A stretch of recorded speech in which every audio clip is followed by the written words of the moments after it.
Hey the beautiful people, how are we all doing? Welcome back to Pommyinoz.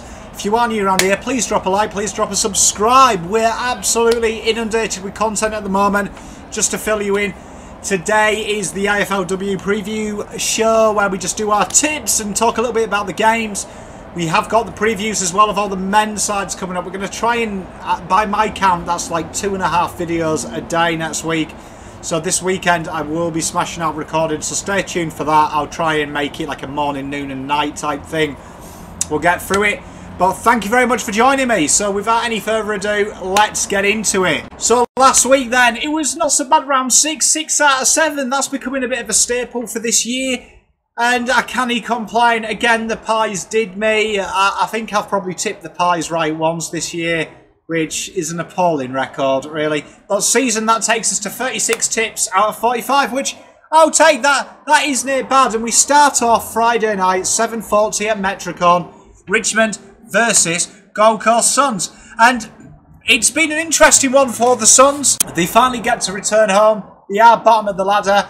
And it's against a side that, you know, have only had one win, but have come into some imperious form. They have been playing well the last couple of weeks. We know last week they had no Monique Conte. They did put up a bit of a fight though last week.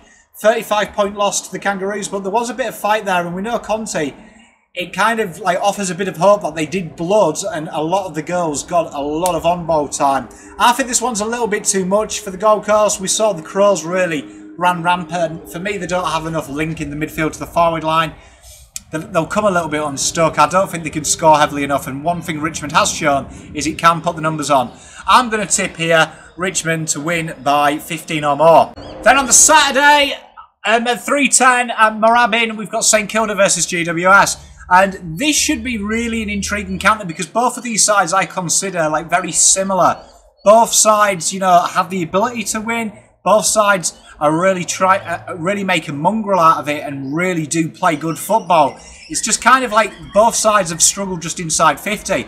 Last week, St Kilda were better for large parts of the Demons game, and GWS, although they got destroyed by Brisbane, they will be quite happy that in the middle they did hold it together at times.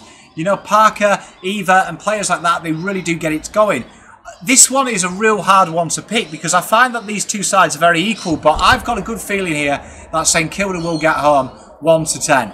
5:10 then, we're in Tassie, North Hobart Oval, and we've got North Melbourne versus the Dogs. Now the Dogs, they're I wouldn't say they're struggling at the moment, but they've got a small error of form. Last week they kind of just were edged out by a very efficient Pie side who just kind of once the kind of wind went out of doggy sails, Pies took over. And North are very similar in that avenue, that once that they get going, they're very tough to stop. And it's an intriguing counter for me, very intriguing, but it's make or break. And at the moment, North are just in such good form. They've really hit their straps well. They've got a couple of real ground out, real good wins. And I just think in Tassie, it's a bit too much for the Doggies. I think North will get the job done and pretty much sow away their finals hopes. Then we've got Melbourne versus Adelaide at 7:10 at Casey Fields. And they entertain an absolute, has to be said, impressive Adelaide outfit. Since their blip mid-year, Adelaide have absolutely just flown. And last week they were simply unplayable. They're a very strong side. They're on a 3-game win streak. And Erin Phillips' form is absolutely sensational. Melbourne, on the other hand, they've had their moments, to be honest. They've had their moments this year. They've been very strong. They've surprised a few teams.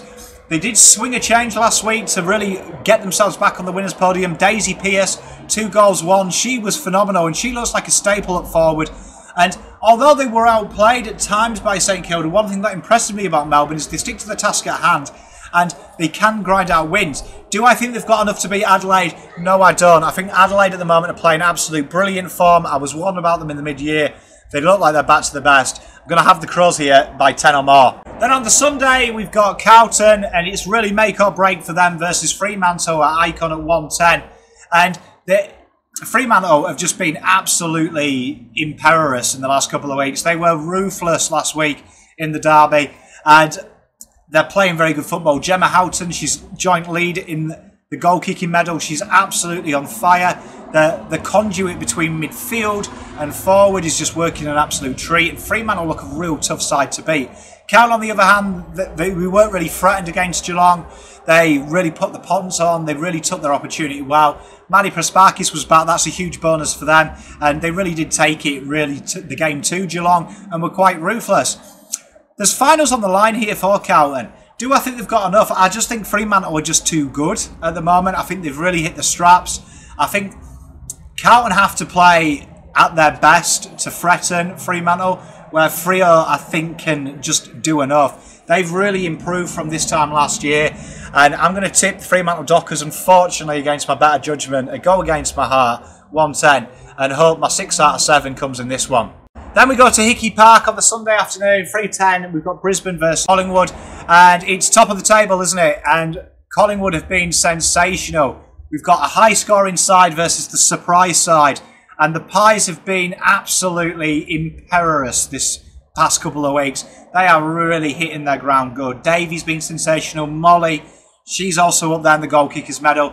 And they just look very tough to stop. They've got talent all around the park. Brisbane, on the other hand, they pack a punch. When they get going, they're very tough to beat. Their backline, their ability to intercept as well, there is no weakness in that side. That side plays for all and one in, all in type philosophy. This is going to be an absolute ripping game because you've got the high pressure game of Collingwood versus the once it gets off the leash, damaging, ruthless Lions side. And when it's at Hickey Park as well, it just adds another flavour for it. For me, though, I'm going to finally back the Pies. I think the Pies will get the job done here. I think it'll be 1-10 the Pies, and I'm looking forward to this one. And then we end with West Coast Eagles versus Geelong, 5:10 at Mineral Resources Park at 5:10. And we've got kind of a bottom sides here. We've got the Eagles versus the Cats. And this should be a really intriguing counter. Now, one thing that has impressed me about the Eagles in their losses this year is they do give it a go. They are very resilient. They are very tough to beat. They did grind that win out as well against Gold Coast. Where Geelong, on the other hand, outside McDonald's, the McDonald's, it looks disjointed, that side. It looks like it's missing, it's very questionable. It comes very questionable under fire. The patches the good, but under pressure it does break down very quickly. And one thing about the Eagles is they've got a bit of mongrel about them. They've got a bit of intent. I can't see past the Eagles here. I'm going to pick the Eagles 1-10, and I think they'll get the points here. They're my tips. Let me know what you guys and girls are thinking. As always, pleasure you joining me. I'll be back Monday with a load more. We've got Collingwood up next in the men's previews. We'll have the women's wrap as well. Can't wait to see you all. Pom out.